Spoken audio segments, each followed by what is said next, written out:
in order to make your characters look distinct, you can also add like this body language, this specifically to your characters. The Akira Kurosawa-san asked the actor to whenever to have this unique quirk about the body language, so they can be easily identifiable.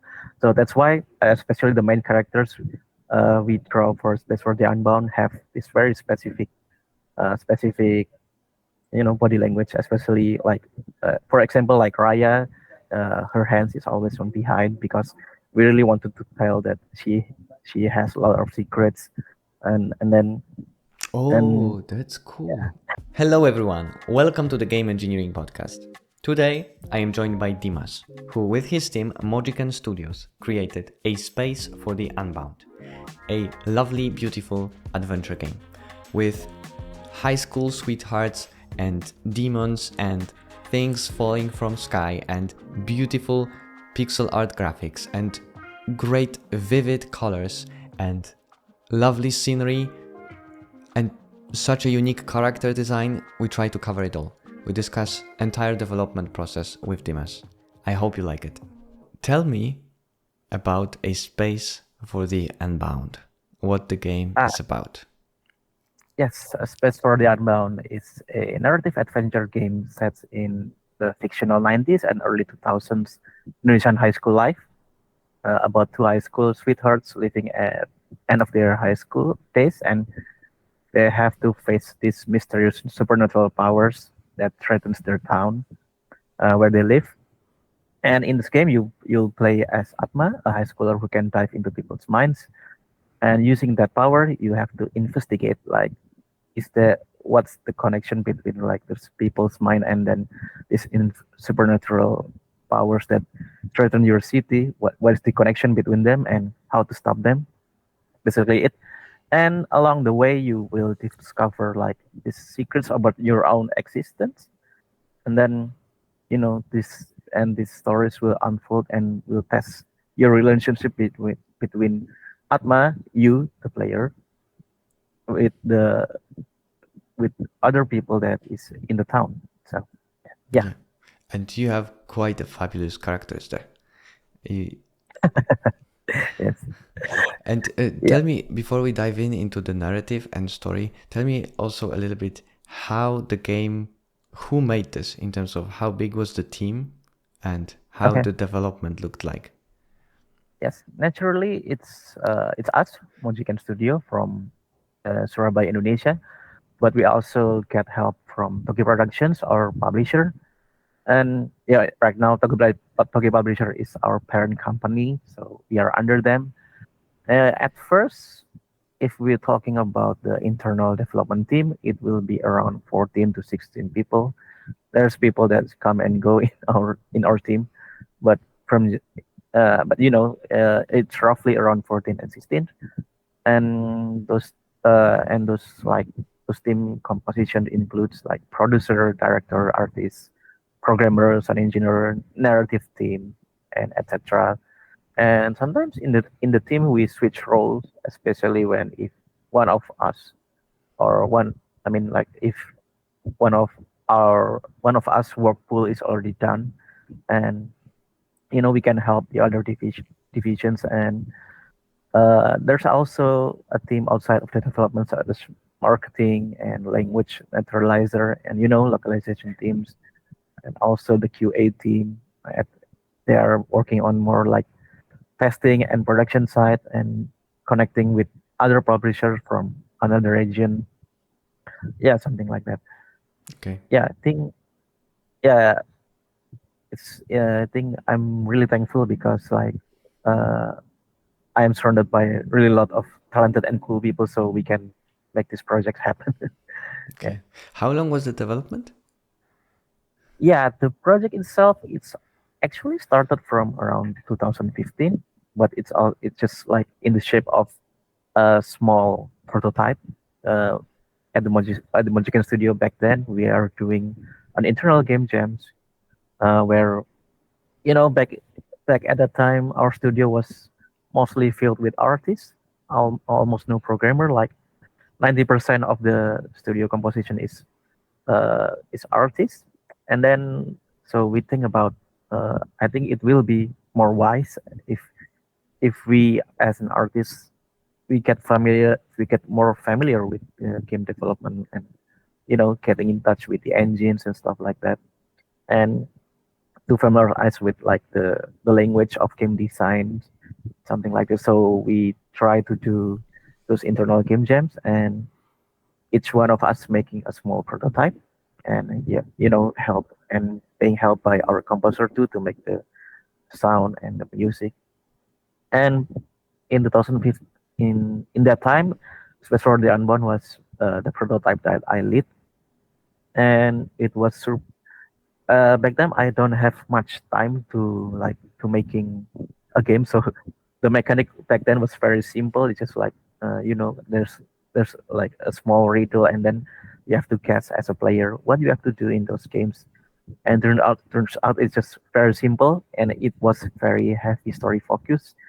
Yeah, I was like when I was in college, I have this kind of to dreaming about making a story driven game because I love reading comics, and then s- imagining some narrative stuff like that.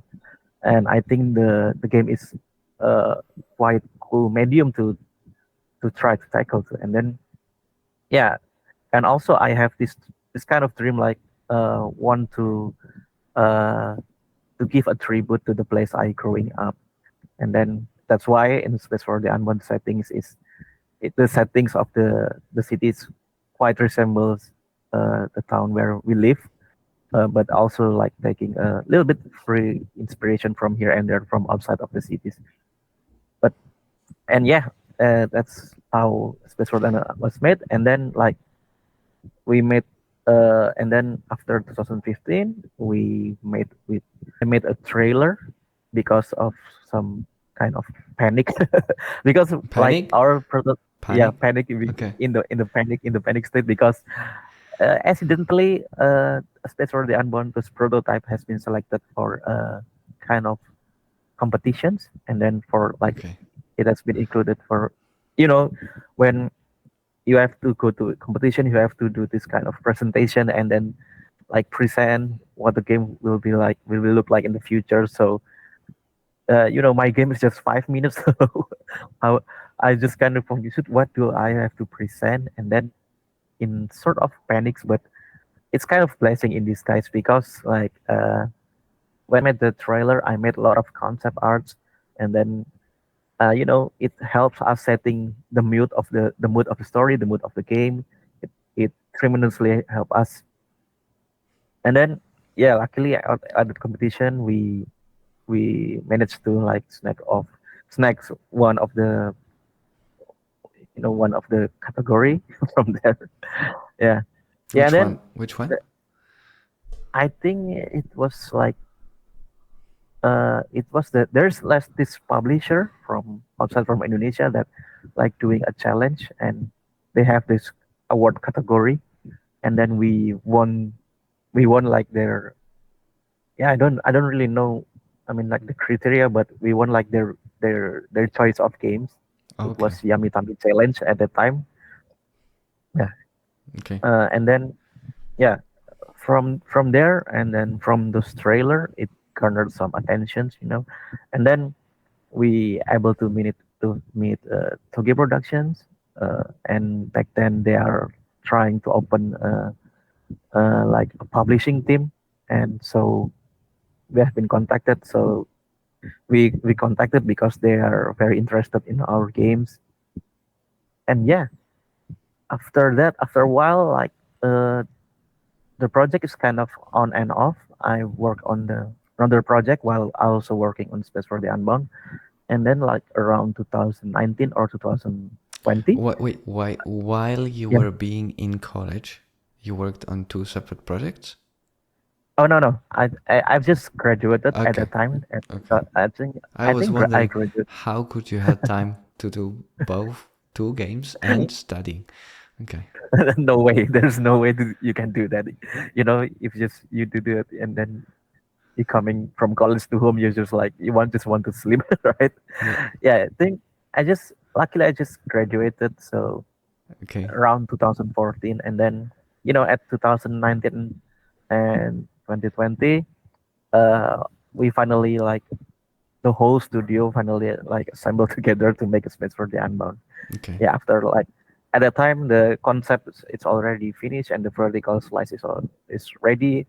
Everyone's is on the same page, so we're ready So we can to say that execute all this project. pre-production phase was from Yes, 2015 to 2020, on and off yeah, and things around like yeah, that.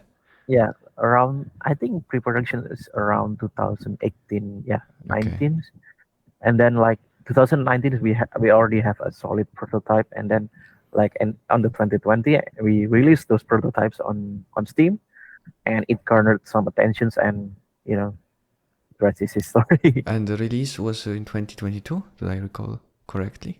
It's on 2023, Okay. just last year. uh, Okay. yeah, Okay. and so Okay. So in okay, total, from 2015 to 2023, yeah, 8 years. You probably had this like concept was living with you for 8 years. That's a long time. yes. That's a long time. Okay. Yes, And it's almost like a goose. yeah, and you started the development yourself and then graduated more towards the game director role, right? Yes, yes, Can you tell me a yeah. bit more for me and the listeners? Like, how would you characterize this role? What are your responsibilities? What do you influence? What do you do like daily? Okay. Yeah.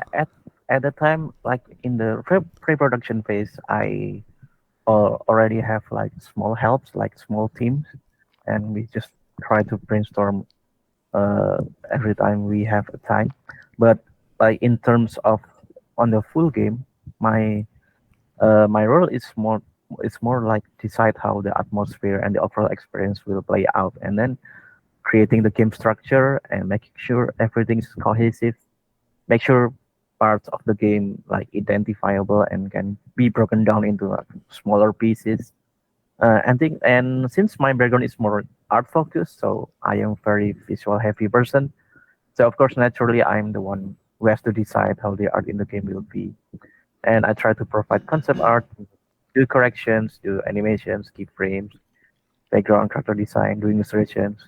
Uh, Outside from the arts, I also like try to check the dialogue and doing cinematic editing. In a space for the art one, there's this specific position about doing that position named cinematic editor, where you like uh taking this cutscene or sequence and then like try to uh meticulously edit that and giving them animations, dialogue, and sometimes I work on that.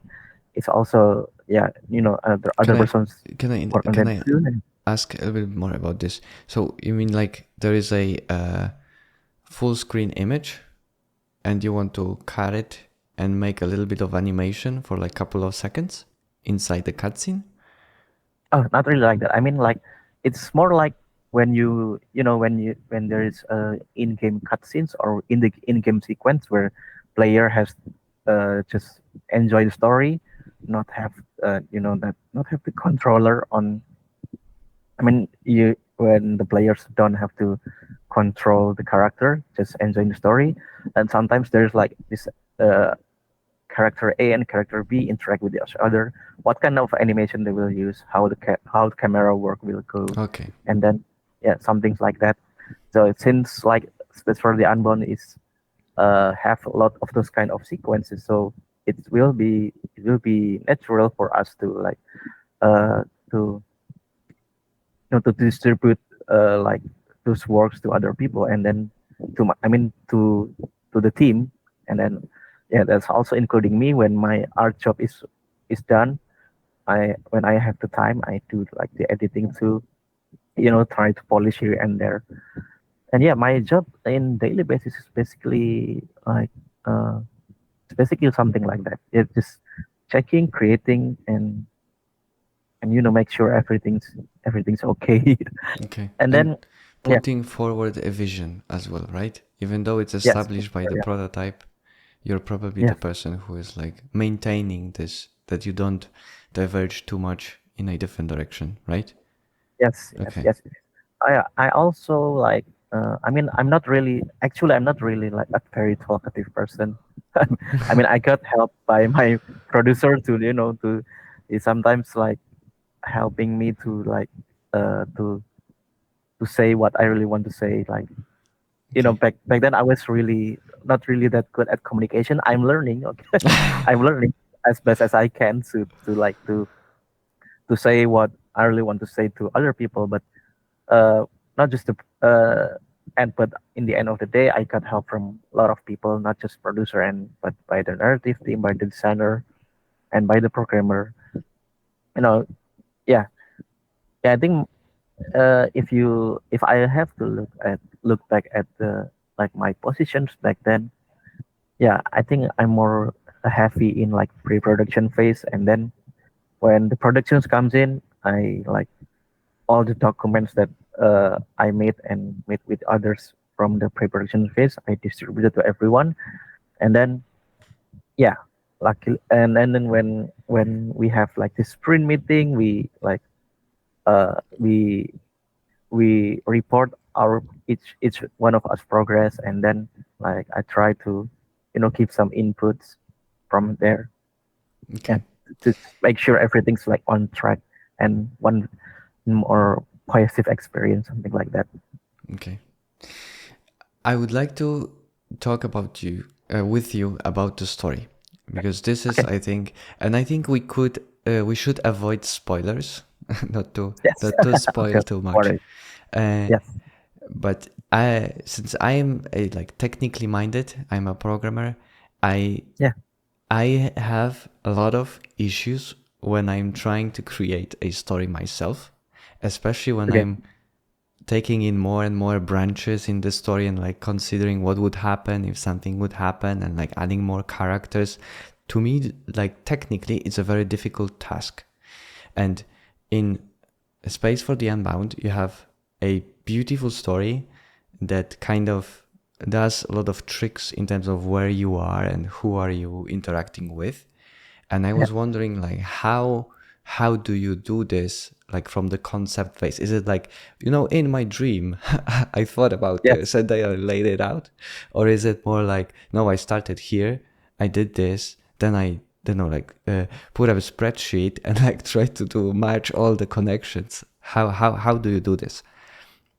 Yeah. Like back in 2015 when we made those small prototypes of a Space for the Unbound, I already have like this specific keywords in my mind that I really want to explore, and that keywords is like crippling loneliness.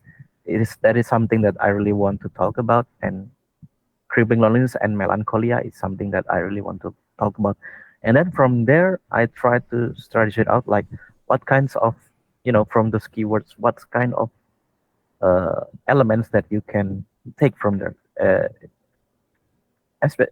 Like melancholia, it's really tied close to nostalgia, right?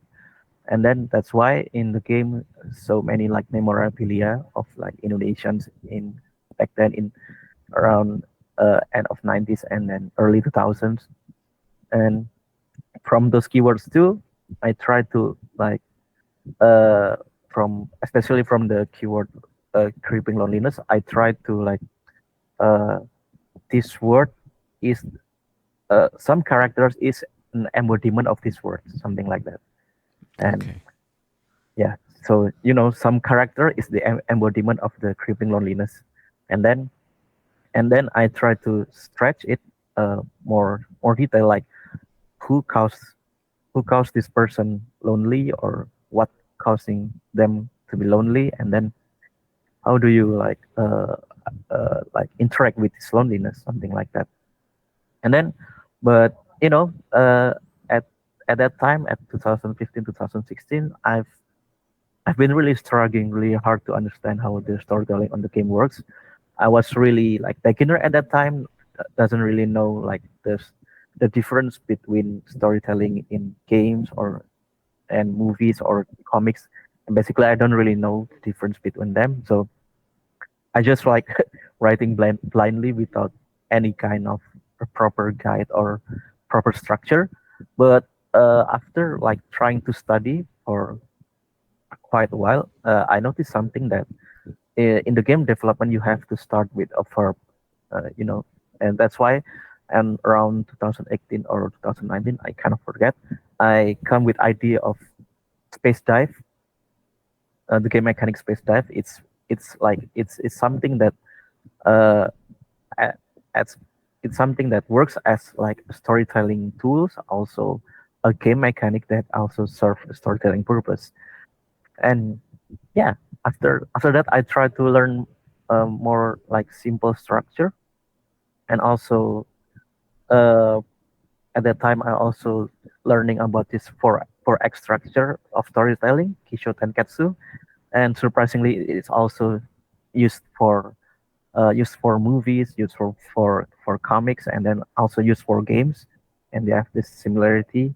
I took an inspiration uh, from from Ultraman, from like a hero series that still airs to this day. Uh, Space for the Unbound. Every chapter of Space for the Unbound is like structured just like the Ultraman series. Like Okay. every time you become a hero, and then there's obstacle, you have to overcome that obstacles. But your tools to overcome that obstacles is by using the space dive, something like that. Okay. So, So yeah. you started from emotions that you wanted to embody inside the game, and Yes. then Yes. you move towards like studying the structures. And you said something interesting that in game development you should start with a verb. What do Yes. you mean? What do you mean by that? Yeah. I think because like a story. Yeah. In my personal opinion, a game is like a very interactive medium, right? You have this player that is has to interact with with medium. So the uh, as for example, in like the in game like I don't know, maybe something like God of War, something like that. You can swing your axe and kill enemies, something like that. Yeah, most likely the story will comes from around that. You have to fight enemies, like, and maybe those enemies is your someone you close with, or someone you really have you have to take revenge on, something like that. And the enemy that you have to fight is really various, because everything was started because you can you can fight somebody. Those fight is the verb. Uh, yeah, I think it's something that I learned. It's really unique to game, because in the movies, or in the movies, for example, the story just play out because like the movies like rolling automatically, but the game, in order for you to have move the narrative forward, you have to do something, right? Something like that. Okay. uh, if, I if it's like, yeah. That's super interesting. Like if I think about Lord of the Rings, right? And you have Yes. a pack fellowship that is going with a ring to the Yes. mountain. You can describe this as a journey, as a noun, right? And Yes. the ring is the, let's say, the important aspect. But you're right that like because the player needs to interact with the medium, the verb Yes. is super important because this like makes a structure for these interactions, for the Yes. communicating Yes. between the player and the game. That's super cool. Yes. Super cool. Yes. And so you had the emotions, then you started to think about the mechanics and how the story would progress within the narrative, but more in the verbs, let's say. And Yes. at some point, you need to get down into very technical, like making sure that when you're meeting this character knows about this and things like that. How have Yes. you done this? Have you done like a spreadsheet or to keep track or? Yes. When we are making the story of the Space for the Unbound, we like try to map out what every chapter will tell the player about. So and what the player will do. And at the time, mm, there's like our our narrative designer use like this software named FreeMind. It was like mind mapping software, and I happen to use that too. And we try, we place a lot of keywords and then try to connect with each arrow and from and create several checkpoints and then like try to connect a connection. But before like we make those mind maps, we have to have a guide first, and that is the rough outline. So we really want to make sure that we don't lose like a track, what kind of story that we have to tell first, and then as we test it, oh, we can like play a little bit part in here, play more play doing more playful stuff like adding some mini games, and then like let's try to direct our character attention to here first become before like towards the other checkpoint, because I think sometimes when we write the stories, when we write the outline, sometimes like when a shocking moment comes in, there's not enough build up, so so we suspect people might, when people experience that story bits, people might caught off guard and then like be weirded out because these things comes out from nowhere. So we try to add some build up before those things comes in. Yeah, something like that. Okay. We had a lot of discussion about adding some stuffs and some which one to add and which one to cut, something like that. Yeah. How much have you added? How much have you cut? And also, was it early or late in the development where you were doing these Yeah, story changes? yeah. Most of the time it's on the middle of the development. Nothing really going on in the like uh, nothing really going on in the late development. Luckily, yeah. Uh, we are basically trying to implement rough outline and design and see if it works, and somebody will test it. Uh, our producer and our team from the publishing side uh, decide to distance themselves from the game. So when the testing phase comes in, they have more objective opinion about our games, and Oh, then we see their reactions and see which which one is doesn't work and which one is working. And yeah, from there we try to adjust, and we adjust some things uh, like the biggest example is how we created chapter 3 and chapter 4. A lot of things has been changed because the emotional pacing is from that part is kind of going downhill and then kind of become confusing. So we end up switching some elements and then adding some gimmicks, just like a courtroom gimmick to improve the experience, and like switching some scenes so it can have better emotional impacts, and then changing the dialogue to make to to make it more better emotional impact. Yeah, it's kind of like editing phase in on a film, but luckily, in a game, uh, you can like improvise as much as you want because the individual parts is really very editable. Like whereas in film sometimes like the sometimes it will really costly when you have to reshoot stuff or yeah, like yeah something like that. yeah. Yeah. Yeah, although like if you make a big change to the story, you're also risking a lot of additional development and then cutting stuff out, right? So but you're saying when you said, for example, changing scenes, you mean the backgrounds or like entire scene of the like story that happens in some place? Yeah, sometimes we like creating this like key events place, and then when we feel like we need like more room before we go to that place, we added place between them Okay. before like where the character standing and then their final goal. and then we add a new room. So Okay, so like it will have, yeah, physically, for yeah, example, making the path to an event longer or shorter, or things like that. yes, yeah, Okay, something like that. Yeah, yeah, okay, yeah. okay. And which point the world building comes in? I guess quite early, right? For the Yes. Mm.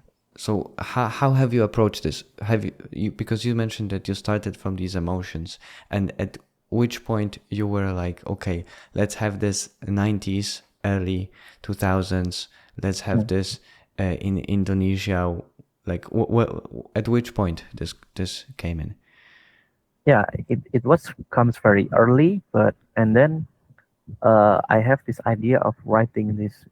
The story is will be more like a mystery story rather than like very forward story, like something like maybe action movie, something like that. It's kind of like a mix of detective story, uh, our games, uh, and then that's why when you write a mystery stories, you kind of write twice, right? You write like the big lore, what is actually happening, but you also write the adventure, how the main character will unfold those uh, the mystery that they they currently facing, something like that. So yeah, on the uh, on the first phase, I kind of try to write what caused the crippling loneliness, like the extensive story about what caused this, I and then after those phases are done, we wrote how the adventure will be, how the adventure will plays out, especially on the Atma's POV. Uh, who will Atma meets first, and then what kind of Atma will feel facing this kind of NPCs, and then what will be happening, and then something like that. And each of episode is like it has to like reveal something about Atma's true nature or about the world's true nature, something like that. Yeah, it's kind of like writing two times, but yeah, I think it's kind of it has to be done. It is necessary, and when we try to write an adventure and we have this very great idea about like uh making this epic battle scenes, or maybe making some very cool stuff about space diving room. uh we also create lore on the go, you know something like that. So it's sometimes we create the lore first and then the adventure. Sometimes we create the adventure first and create the lore. It's kind of like uh yeah, taping the it's like duct taping the whole Okay. How something like much? that. This is also what I'm wondering about. How much how much of the stuff that you had in mind, for example, how Atma will feel when will meet this person, right? This is not necessarily conveyed. It is conveyed through dialogue, but not explicitly, right? And before, Yes. if you think about it and you invent this, you make up this in your head. You need to, for example, forward this to artists when they and to writers to make the dialogue for it, right? So how much of Yes. the stuff, uh, let's say you have a scene and you say, we know that the Atma will need to reach this person and talk to this person. How much of this Mm. additional information would you relay to your colleagues to for them to know how to handle this in terms of world building, sound, art? Like how much of this, let's say, context and additional information would you pack in? Yes, at first it was just from a simple keyword like Atma will surprise meeting this, and then he feel betrayed, something short, something like that. And then when we and then we have a meeting to discuss how to develop this scene, how it will be much more impactful and stuff like that. And we also like try to hear from each part of our each part of division, like the programming, like the the narrative, and then the music too. what kind of input do they have, and then after that, after we pull like everyone's opinion, and then we try to make it onto the mind map, and then after the mind map, everything is mapped down, and then we try to make the rough prototype on the game engine, and then we try to play it out, and we test it. When we test it, we see it, what what can be added more, and then what can be, what can be add, what can be cut, and then what kind of animation that we should add or we should use. Should the camera just static or not? Sometimes uh everything has to be made and to be tested. It's kind of like doing storyboard, but it much more on the in-game engines. So when we like interact with the game, we have like this full kind of image and picture how the scene would play out. So uh, we we can go more detail about our concerns, because like the animation doesn't really work at this part, or maybe we can add more we can add more like expression, or we can add more movement here and there. Yeah, something like that. And then after we test it, if everything is good, then yeah, just keep it at there, and then we move on to the next scene, something Okay. like that. Okay. So like you pretty much keep in loop everybody involved and make with them all those steps first from the like thinking up prototype, mind map, then prototype in engine, testing, see whether something needs to be changed, and also the Yeah. scene is then tested in context of the other scene so that it will be, for example, like we stopped this scene then went to the current scene. Did I get this right? Yes, it's Okay. something like that. Yeah. Yeah. Okay. Okay. And let's turn to, I think, the aspect that I love most about a space for the Okay. Unbound. So the character design. And first Okay. of all, Yeah. the game looks amazing. Like No, the thank you so much. colors, the colors Yes. of this game, Okay. they are so bright and so like rich. It's quite difficult or like quite unique, I would say. I don't think I ever saw such blue sky in any kind of game. It's it's really amazing. And how and also the character art is super well done because you can see just from the silhouette, and it's being used even in gameplay, that silhouette maps one to a specific character, and it's distinct and unique for this character when the character is important. And if the character is kind of like a bland background character, NPC kind of, then the silhouette is also like not that distinct. And I think you also change the colors for the major characters, right? Yes. Can you tell me a little bit Yes. more about the process of coming up, how the character will look like, and how it will fit in the world? Okay. Yeah, we tried our best to make the character itself simple and easy to identify, and making some color code for them so they can be, easily be identified. And we have this unique body language that match with their personality.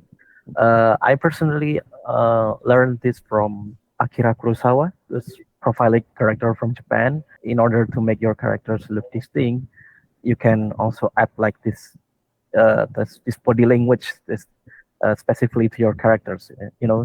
The Akira Kurosawa-san asked the actor to whenever to have this unique quirk about the body language, so they can be easily identifiable. So that's why, especially the main characters we draw for Space for the Unbound have this very specific body language, especially like for example, like Raya, her hands is always from behind, because we really wanted to tell that she has a lot of secrets, and then and Oh, that's yeah. cool. I Yeah, did yeah, not realize that's like that. that. And now it makes sense. Like, yeah. Yeah, Okay. yeah, it is something like that. And then Lulu, that her hand is always on her side, because like she felt very dominant about everything, something like that. And Okay, Yeah, yeah. we have a lot of this very small micro micro decision, but I think in the end it will really benefit us. And sometimes we also we try to make sure to have like this scene or this sequence where the character itself exploring their own personality. Like maybe when when Eric looks down on you, he smiles smirkly. We try we tried so we tried our best so the important characters has this kind of moment when player can explore their personality, something like that. Yeah, Okay. and then as for the NPC, actually it's kind of accidental because when at the early days of like making the game, my art management skill wasn't really that good, so I happened to mix wrong color on the other NPC, something like that. But turns out it works really well. So yeah, why not we go with that? Okay, so this is Yeah. in fact NPC had different colors, right? Like more blandish and less maybe less strong outlines, I think. It has they have much more like more lighter shadow and then lighter outline, something like that. Okay, Yeah. okay, okay. And for the character design, it's also it's I guess you start from these emotions and personalities, right? And then you Yes. create all those quirks or like body language aspects and things like that. So you start from the function that the character will need to do and like the personality, and then you create, for example, the outlines and you think what how the character could look like. Yes. Yeah. We start from there, so it will help the player to get the idea what this character kind of look like. Yeah. Okay. Can you tell me a little bit more about the animation, how it was done, and I'm so far detached from animation world that I wouldn't know what to look at to properly Okay. appreciate some of the things Okay. and thought that was put into animation. So can you tell me a little bit more how it was done and what have you thought about when animating the characters? Yes. I'm actually also quite a beginner from the animation. So, especially for the Unbound is like kind of yeah. I kind of yeah, to be honest, it's kind of like uh, it's especially for the Unbound is the project where I learn about try to animate a walk cycle. I I previously I already learned about that, but I learned about more extensively in this project. And as for the animations, since since I'm like I read a lot of comics, so I think about like keyframes, like thinking about the big post that we are going to do, and then I asked the other team member to draw the in between for the characters, and sometimes in the space for the Unbound, we also have like this generic animation that can be done and can be applied to every NPC. So it will speed up the process. You don't have to think this person will doing an unique animation because their animation is kind of like generic. Especially if in the project, what I'm talking about is like the idle animation and the talking animation. Like everyone is pretty much the same. So it also like make our uh, it's also lighten our creative workload, something like that. But when we have this sequence, sometimes we need to make a very unique animations. We sometimes have to spend there's like this one scene we have to spend like a week just for like for 1 second animation, something like that. Oh yeah. Yeah, but I think it's kind of important because like even though like the animation is just like around 1 second, but I think those animation will impact the player in much more longer time. It will be in their brain in longer time, although it's just like for just 1 second. But yeah, I think for me personally, I think the most important thing is to make this like memorable on the right time, uh, and then to make it memorable on the right time, to make it like high quality but also on budget. So you know, sometimes we have this very generic animation, but also at the right moment we have this very custom made animations. Yeah, yeah, as the process itself, it's very kind of like a free animation studio. Like you just make keyframes and then like uh try to, and then ask the in between for other people, something like that. Yeah. Okay. Okay. Uh, Regarding the mechanics and gameplay, I you mentioned this already that there one of the major mechanic is the space Yeah. dive, right? Where you Yes. can influence, and also with space dive, when you come to a person and space dive the person, you get to a different room, differently looking room, and Yes. there is a lots of work in designing the room and making sure Yeah. the room works for both in terms of visually and then gameplay wise. And uh, there are also a couple of mini games, right, in a space of Yes. for the Unbound, but it's not the mechanically heavy game, right? Yes. It's more dialogue focused and linear story following, right? Yes. I was wondering, I Mm. think we touched on this before, uh, with the verb versus noun thing.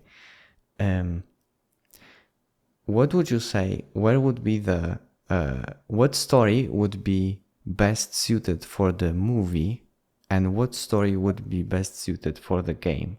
Because A Space for the Unbound was on the mechanic side, it's Yes. Yes. closer to the movie than other games.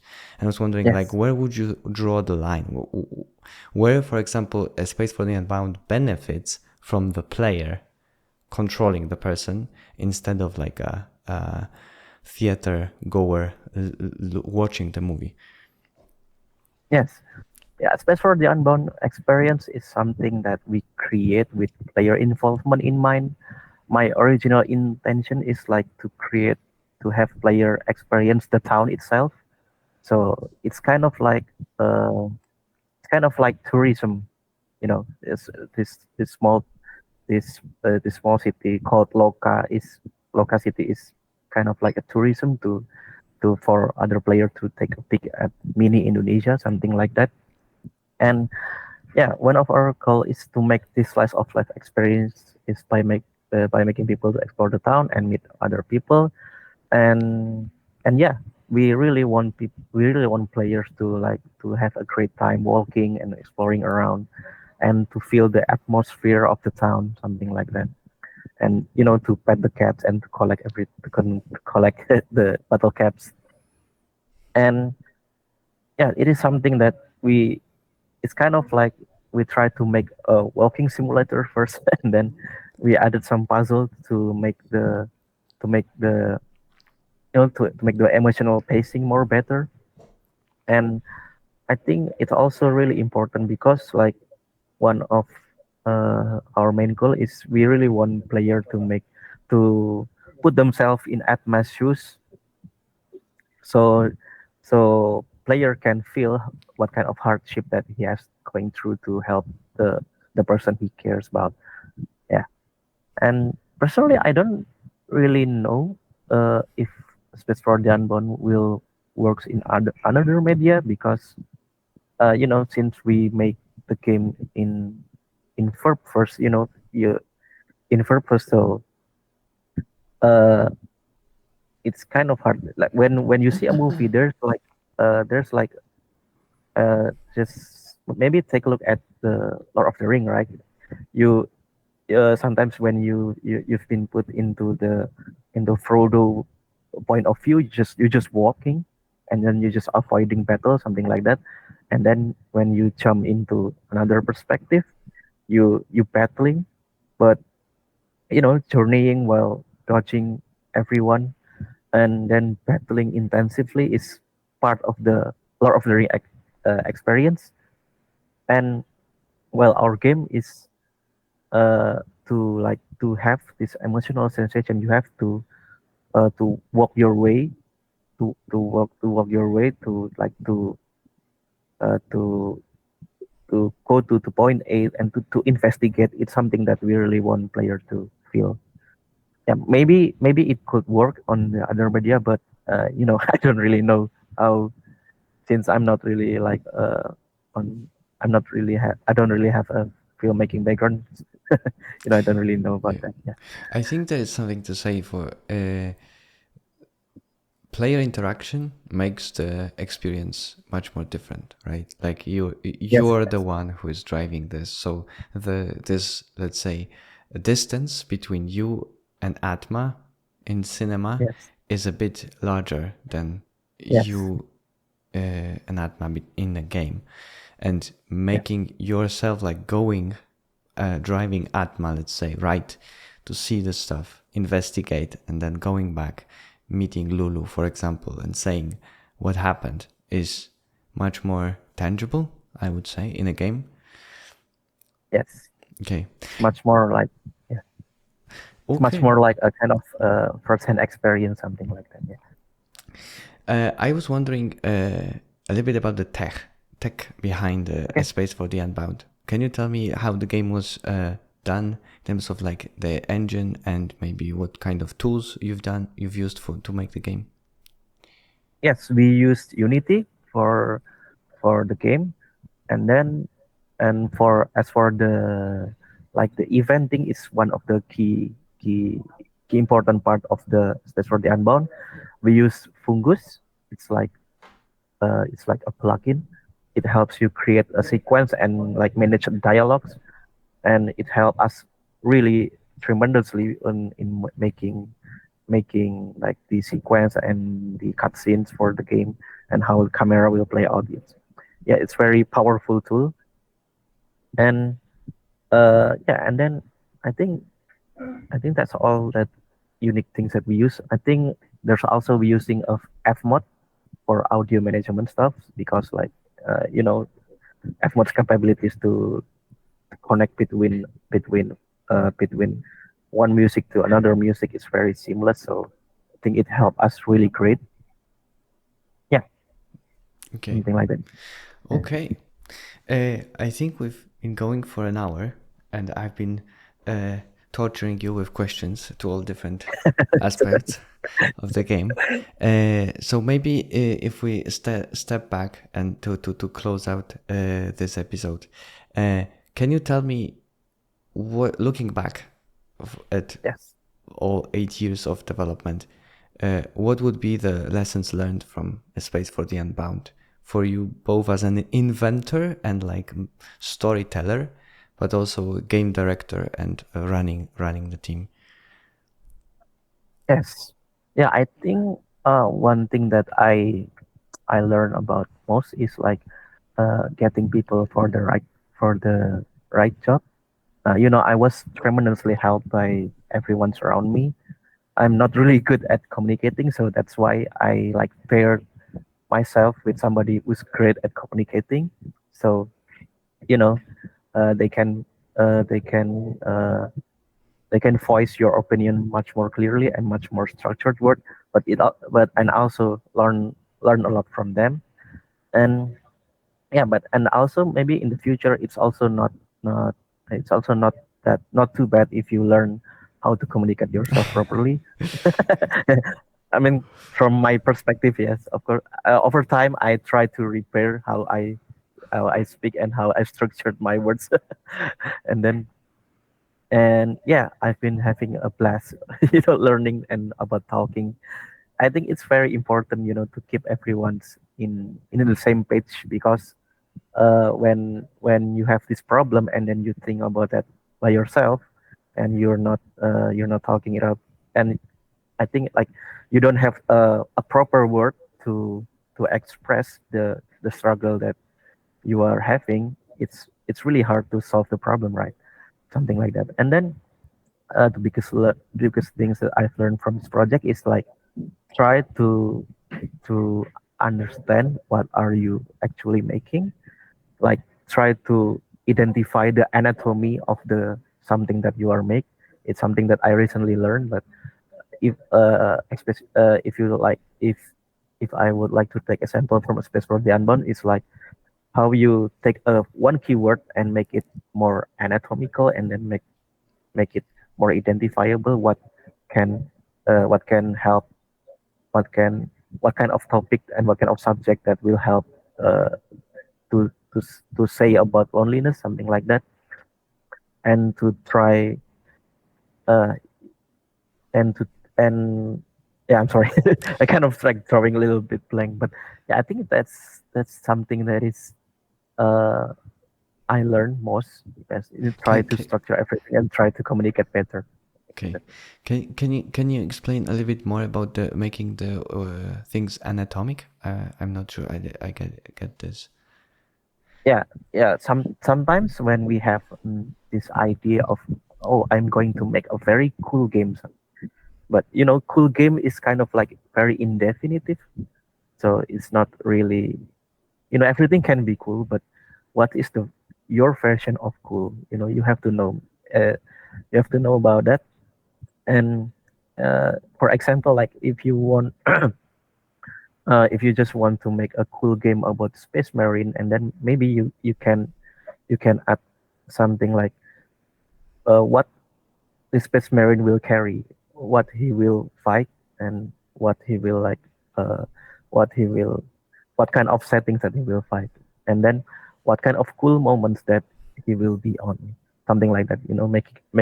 Make sure everything is like it can be visually represented, something like that. Okay. So I think having it's really important. okay, Mm, okay. Taking your idea of cool and yes, making it like challenging it by forcing yourself to write about it or like show it, yes, visualize something it like to that. make it more like tangible. Okay. Yes, yes, Okay. Okay. yeah, yeah, and then yeah, yeah, and then yeah, I think that is from that I learned. And working with the right people is kind of hard. But I mean, it's to look for right people is kind of hard. But when just take your time to find those person. Yeah. Yeah. Okay. That's great. That's great. Can you tell me where you had it next? Where people can follow, for example, your work? Yes. I think if people want to follow our studio page, we also like updated from time to time our work there.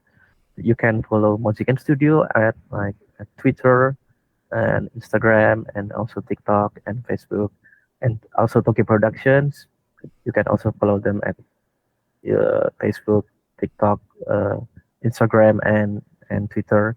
We also there, and we constantly update what we are actually making.